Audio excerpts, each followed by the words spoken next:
नमस्कार, मैं हूं आशीष और आप देख रहे हैं आशीष कॉमर्स क्लासेस। मेरे प्रिय विद्यार्थियों, हम कंपनियों में शेयर्स की चर्चा कर रहे थे और हमने समता अंशों और पूर्वाधिकार अंशों को पढ़ लिया था। आज हमारी वीडियो का टॉपिक है पूर्वाधिकार अंशों के प्रकार, यानी टाइप्स ऑफ प्रेफरेंस शेयर्स। सबसे पहले हम देखते हैं कि पूर्वाधिकार अंश कितने प्रकार के होते हैं। पहला, संचयी एवं असंचयी पूर्वाधिकार अंश। दूसरा, भाग युक्त एवं अभाग युक्त पूर्वाधिकार अंश। तीसरा, परिवर्तनशील एवं अपरिवर्तनशील पूर्वाधिकार अंश। चौथा, शोध एवं अशोध्य पूर्वाधिकार अंश। तो ये कुल 4 प्रकार के पूर्वाधिकार अंश होते हैं। इनको 4 कैटेगरी में डिवाइड किया गया है। सबसे पहले हम देखते हैं कि संचयी एवं असंचयी पूर्वाधिकार अंश कौन कौन से होते हैं।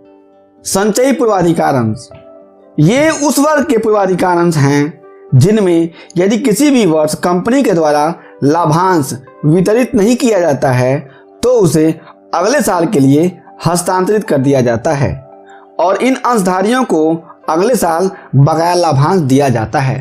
यानी जब कभी भी कंपनी का प्रॉफिट्स नहीं हो पाता है, कंपनी प्रॉफिट नहीं कमा पाती है तो उस साल लाभांश नहीं देती है, और जब कंपनी अगले साल प्रॉफिट कमाती है तो पिछले साल का लाभांश भी इन शेयर होल्डर्स को, इन प्रेफरेंस शेयर होल्डर्स को दे देती है।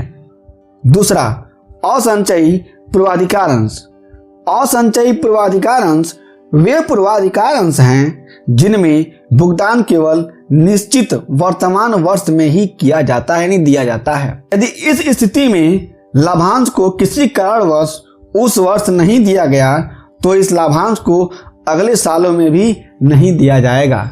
यानी अगर इस साल कंपनी का प्रॉफिट नहीं हुआ और कंपनी ने लाभांश यानी डिविडेंड किसी को नहीं दिया तो अगले सालों में भी इस साल का लाभांश कभी भी कंपनी नहीं देगी। सारे प्रेफरेंस शेयर होल्डर्स जो भूल जाए कि उनको लाभांश मिलने वाला है इस साल का, अगले साल भी। जो भी असंचयी पूर्वाधिकार अंशधारी होते हैं। अब हम आते हैं भाग युक्त एवं अभाग युक्त पूर्वाधिकार अंशों की चर्चा करते हैं।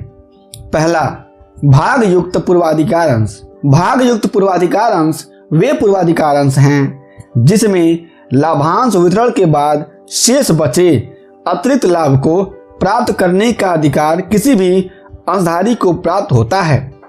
यानी कहने का मतलब है, जब कभी भी कंपनी लाभांश पहले पूर्वाधिकार अंशधारी को दे देगी और उसके बाद से बचे हुए लाभांश को समता अंशधारियों को दे देगी। उसके बाद से भी अगर कोई लाभांश बच जाता है तो वो लाभांश जिन अंशधारियों को देगी उसे हम भाग युक्त पूर्वाधिकार अंशधारी कहते हैं और इस अंश को हम भाग युक्त पूर्वाधिकार अंश के नाम से जानते हैं। यदि पूर्वाधिकार अंशधारियों को और फिर समता अंशधारियों को लाभ बांटने के बाद भी कोई शेष राशि बच जाती है तो उस राशि का भुगतान भाग युक्त अंशधारियों में कर दिया जाता है। बी, अभाग युक्त पूर्वाधिकार अंश। अभाग युक्त पूर्वाधिकार अंश उस वर्ग के पूर्वाधिकार अंश हैं जिनके अंशधारियों को किसी भी प्रकार से अतिरिक्त लाभ नहीं दिया जाता है। यानी कहने का मतलब है कि अगर कोई भी हमारे अभाग युक्त पूर्वाधिकार अंशधारी हैं तो उनको लाभ का हिस्सा देने के बाद से और उसके बाद से जो हमारे समता अंशधारी हैं उनको हिस्सा देने के बाद से अगर कोई हिस्सा बच जाता है फिर भी हम इनको किसी भी तरीके से लाभांश उसमें से बचे हुए भाग से नहीं देते हैं। उसको हम क्या करते हैं, उसको हम रिजर्व में डाल देते हैं। तीसरा, परिवर्तनशील एवं अपरिवर्तनशील पूर्वाधिकार अंश। पहला इसमें से है कि परिवर्तनशील पूर्वाधिकार अंश। परिवर्तनशील पूर्वाधिकार अंश उस वर्ग के पूर्वाधिकार अंश हैं जिन्हें एक निश्चित समय के बाद समता, यानी कुछ ऐसे प्रेफरेंस शेयर होल्डर्स हैं जिनके अंशों को हमारा एक समय बीत जाता है तो उसके बाद से उसको क्या करते हैं कि समता अंशधारियों में, यानी समता अंशों में क्या कर सकते हैं, कन्वर्ट कर देते हैं। ये कन्वर्टेबल होते हैं। बी, अपरिवर्तनशील पूर्वाधिकार अंश। अपरिवर्तनशील पूर्वाधिकार अंश वे पूर्वाधिकार अंश होते हैं जिन्हें किसी भी दशा में किसी भी समय समता अंशों में परिवर्तित नहीं किया जा सकता। क्योंकि जब हम इन लोगों को पूर्वाधिकार अंश देते हैं तो पूर्वाधिकार अंश देते समय हम उस सर्टिफिकेट में लिख देते हैं कि आपको कौन सा पूर्वाधिकार अंश दिया जाता है। यानी आपको कौन सा पूर्वाधिकार अंश दिया जा रहा है। तो इसी तरीके से हम इस पे ट्रीट भी करते हैं। अब हमारा अंतिम है शुद्ध एवं अशुद्ध पूर्वाधिकार अंश। पहला, शुद्ध पूर्वाधिकार अंश। शुद्ध पूर्वाधिकार अंश वे पूर्वाधिकार अंश हैं जिनके धारकों को कंपनी की पार्षद सीमा नियम के द्वारा एक निश्चित समय के उपरांत कंपनी में लगाई गई पूंजी पुनः प्राप्त करने का अधिकार होता है। यानी कंपनी का जो पार्षद सीमा नियम है उसका एक क्लॉज होता है। क्या होता है? शेयर कैपिटल क्लॉज होता है। उसके अनुसार अगर कोई कंपनी का पूर्वाधिकार अंशधारी होता है तो अगर एक निश्चित समय बीत जाता है तो उसके पैसों को क्या करते हैं, हम लोग लौटा देते हैं। अगर कंपनी के पार्षद सीमा नियम ये लिखा गया है और कुछ ऐसे पूर्वाधिकार अंशधारी हैं उनके सर्टिफिकेट में मैंने बता दिया कि आपको निश्चित समय के बाद आपका पैसा दे दिया जाएगा, तो उन लोगों क्या करेंगे, हम उन लोगों का पैसा वापस कर देंगे जब एक निश्चित समय बीत जाएगा। तो इन अंशधारियों को कब पूंजी वापस की जाएगी इसका निर्धारण अंश जारी करते समय ही कर लिया जाता है।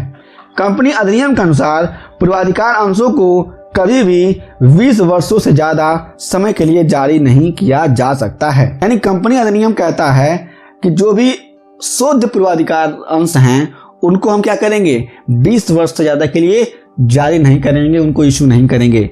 यानी 20 वर्ष में ही उनके पैसे लौटा देंगे अगर वो शुद्ध पूर्वाधिकार अंश हैं तो। दूसरा, अशुद्ध पूर्वाधिकार अंश। अशुद्ध पूर्वाधिकार अंश उस वर्ग के पूर्वाधिकार अंश होते हैं जिनका पैसा कंपनी कभी भी वापस नहीं करती है। यानी जो भी कंपनी के ऐसे शेयर होल्डर्स होते हैं जिनका पूंजी जो है, यानी जिनका जो प्रेफरेंस शेयर्स है वो क्या है, अशुद्ध पूर्वाधिकार अंश के रूप में है, उनका पैसा कभी भी कंपनी वापस नहीं करती है। उसी प्रकार से जिस प्रकार से कंपनी के समता अंशधारियों के पैसे वापस नहीं किए जाते हैं। आपके पास ये प्रश्न आएगा कि तब इनका पैसा वापस कब किया जाता है, तो इनके पैसे को वापस तभी किया जाएगा जब कंपनी का लिक्विडेशन होगा। यानी जब कंपनी समाप्त होती होगी तब इनके पैसे को वापस किया जाएगा, उसके पहले कभी भी इनके पैसे को वापस नहीं किया जाएगा। तो मेरे प्रिय साथियों, आपको ये वीडियो कैसा लगा हमें नीचे कमेंट बॉक्स में जरूर बताइएगा। यदि आपके पास किसी भी तरीके के प्रश्न हैं तो आप हमें नीचे कमेंट बॉक्स में लिख दीजिए या फिर आप हमें फेसबुक पे, इंस्टाग्राम पे भी हमें बता सकते हैं अपने प्रश्नों को। हम फिर से मिलेंगे एक नए वीडियो के साथ, तब तक के लिए जय हिंद, जय भारत।